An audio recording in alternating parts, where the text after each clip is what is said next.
नमस्कार शेतकरी मायबापांनो, मी क्रांती बोटेकच्या फॉर्मवरून विषमुक्त शेती जी संकल्पना घेऊन आम्ही घराघरात पोहोचतोय, हे काढलेल्या तणाचा ढिगारा. आता यास पाणी देणं चालू आहे. कशासाठी? या ढिगाऱ्याला ओलं करणं चालू आहे मित्रांनो, याच्यासाठी की याच्यामध्ये आम्ही या तणापासून आम्ही छान चांगल्या पद्धतीचं खत तयार करू. बघा, माझ्याकडे एक नव्हे दादा, पूर्ण 10 एकरामधले संपूर्ण तणाचे ढिगारे आपल्या पुढे दाखवतोय. प्रत्येक दिशेला दाखवतोय मित्रांनो. फार मोठे मोठे माझ्याकडे तणाचे ढिगारे उभे आहेत, काढलेल्या तणाचे. हे दाखवण्याच्या मागचा उद्देश एक आहे मित्रांनो, की जे आम्ही हीच जपासतोय शेतकऱ्यांचं, आम्ही हीच जपासतोय ते ग्राहकांचं विषमुक्त अन्न देण्याचं. आता विषमुक्त अन्न देत असताना या काढलेल्या तणाला जाळून न टाकता किंवा फेकून न देता याचा वापर मी जर खत म्हणून केलास तर या झाडाला पुन्हा अन्नद्रव्य मिळेल आणि संपूर्ण 100% ऑर्गॅनिक स्वरूपाचं राहील, विषमुक्त राहील. त्यासाठी मित्रांनो, या कचऱ्याला मी ढिगावर जमा केले, जमिनीच्या वरती गड्डा केला नाही, जमिनीच्या वरती जमा केलेले आहे आणि त्याच्यावर पाणी सोडतोय. त्यात मी दही आणि डिकम्पोजिंग बॅक्टेरिया याचं कॉम्बिनेशन करून याच्यावर टाकणार आहेत. मग कालांतराने याच्यावर ओलं असल्यामुळे आणि हे तण ओलं होतं, कापून आपण याच्यावर टाकलेले, पूर्ण उपडून टाकलेले, तिच्यामुळे याचं महिनाभरात खत तयार होईल आणि तेच तयार झालेले खत पुन्हा मी रिसायकलिंग करून या झाडांना देईन. आम्ही सांगतोय, बोलतोय की आम्ही पूर्ण 100% ऑर्गॅनिक आमचा फॉर्म आहे क्रांती बोटेकचा. खरंच मित्रांनो, तुमच्या माहितीसाठी सांगतोय, तण काढणं फार महागडे आहेत, पण तणापासून खत बनवणं त्यापेक्षाही महागडी प्रक्रिया नाहीत, खूप इझी आहेत. कारण मी शिकत असताना हे ऐकलं होतं, पुस्तकामध्ये वाचलं होतं, कॉलेजमध्ये ऐकलं होतं की तण जमिनीतलं खालच्या स्तरातलं अन्नद्रव्य वरती आणण्याचं काम करते आणि पाण्यामध्ये स्टोअर करते. मग हे पाण्यात स्टोअर झालेलं अन्नद्रव्य मी कुजवून त्याचं खत बनवून जर झाडाला दिलं तर माझ्या जमिनीमध्ये जे काही अन्नद्रव्याची कमतरता आहे ती भरून निघेल. खरंच काळाची गरज आहे मित्रांनो. आज आमच्या एरियामध्ये सतत धाऱ्या पावसामुळे सोयाबीन पीक खराब झालेले आहेत, धान पीक खराब झालेले आहेत. अशा अवस्थेत मी रोज पेपरामध्ये ऐकतोय की शेतकऱ्यांनी ढिगाऱ्याला आग लावलीत. मला आग लावायचं काम करायचं नाही मित्रांनो. शेतकरी मायबापांनो, मला आग लावायचं काम करायचं नाही. मला शेतकऱ्यांमधला शेतकरी जागवायचं आहे. ज्या पिकाला तयार करण्यासाठी तुम्ही रक्ताचं पाणी केलंय, उभ्या पिकाला आग लावून देणं हा मूर्खपणा नाहीत का? कारण आर्थिकदृष्ट्या आपण जर सक्षम झालो नाहीत त्या पिकाणी यावर्षी, पण आग लावून या निसर्गाला सुद्धा आपण प्रदूषित करतोय. मग त्यापासून तयार होणारं त्याला ओलं करा, त्याच्यात डिकम्पोजिंग बॅक्टेरिया माझ्याकडून जेवढे पाहिजे तेवढ्या मोठ्या प्रमाणात घेऊन जा आणि त्यापासून खत बनवा. जाग्या हो शेतकरी राजांनो, जागे व्हात.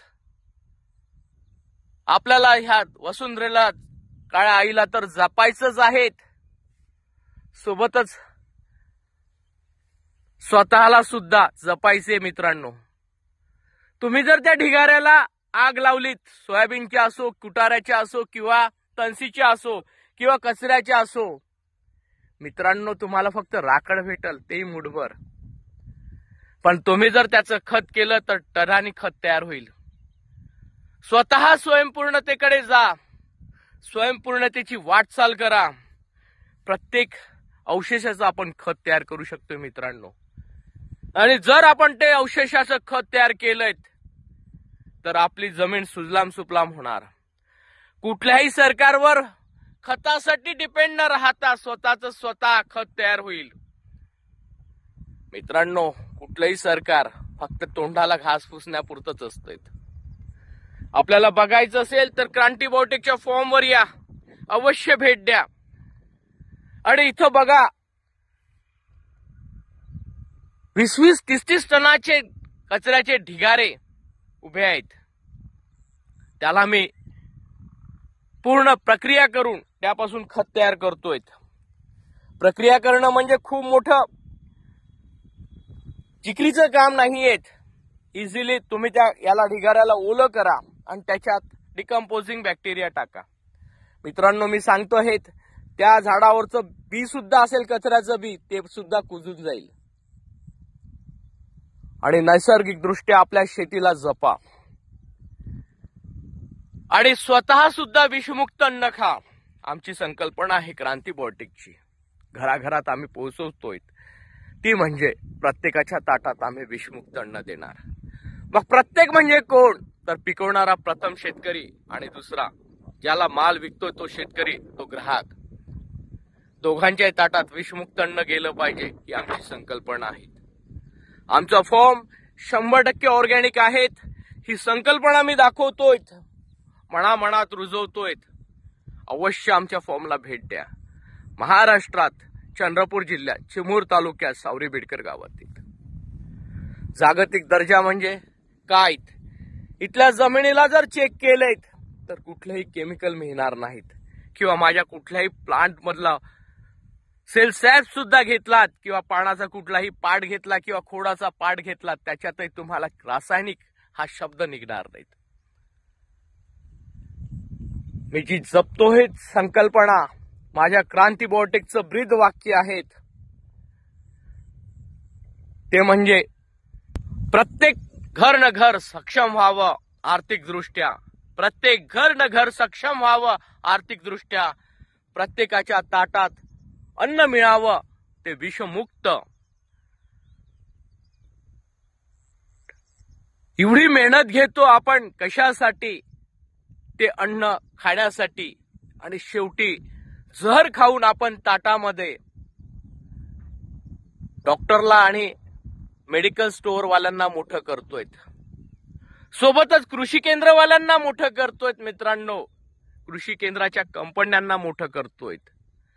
भारताचं भवितव्य आज 99% हे कंपन्यांच्या भरोश्यावर चालतंय.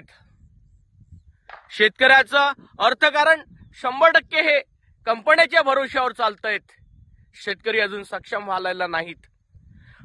आम्हाला तर प्रत्येक घराघरात पोहोचायचं आहे.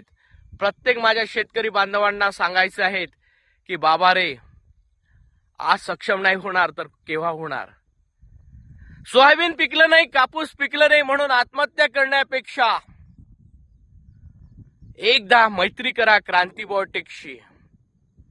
एकदा मैत्री करा क्रांती बायोटेकशी. हात जुळवा क्रांती बायोटेकशी. एकदा मैत्री करा क्रांती बायोटेकशी. हात घालूया क्रांती बायोटेकच्या संगतीने. भविष्य घडूया, या काळ्या आईला हिरवीगार करूया. आर्थिक दृष्ट्या सक्षम बनूया आणि प्रत्येकाच्या ताटात विषमुक्त अन्न देऊया. आमची संकल्पना जागतिक दर्जाची असल्यामुळे आम्ही संपूर्ण जागतिक दर्जाचा विचार करतोय. आम्ही ग्राहकाचं हित सुद्धा जपासतोय. म्हणजेच ग्राहकाला सुद्धा विषमुक्त अन्न देण्याची आमची संकल्पना आहे, ती घराघरात राबवतोय. मग चला मित्रांनो, आजच क्रांती बायोटेकच्या संगतीने जुळून घडवूया इतिहास. चला, उद्याची पहाट राहील पूर्ण प्रत्येकाच्या ताटात विषमुक्त अन्नाचा घास. ही संकल्पना आहे आज क्रांती बायोटेकची. चला, संपूर्ण शेतकरी मायबापांना, सुशिक्षित बेरोजगारांना आणि भावी पिढीला, संपूर्ण ग्राहकाला क्रांती बायोटेकची दिवाळीच्या शुभेच्छा. उद्याची पहाट ही विषमुक्त अन्नाची पहाट घेऊन जागे होतंय क्रांती बायोटेक घराघरात. चला द्या साथ. धन्यवाद.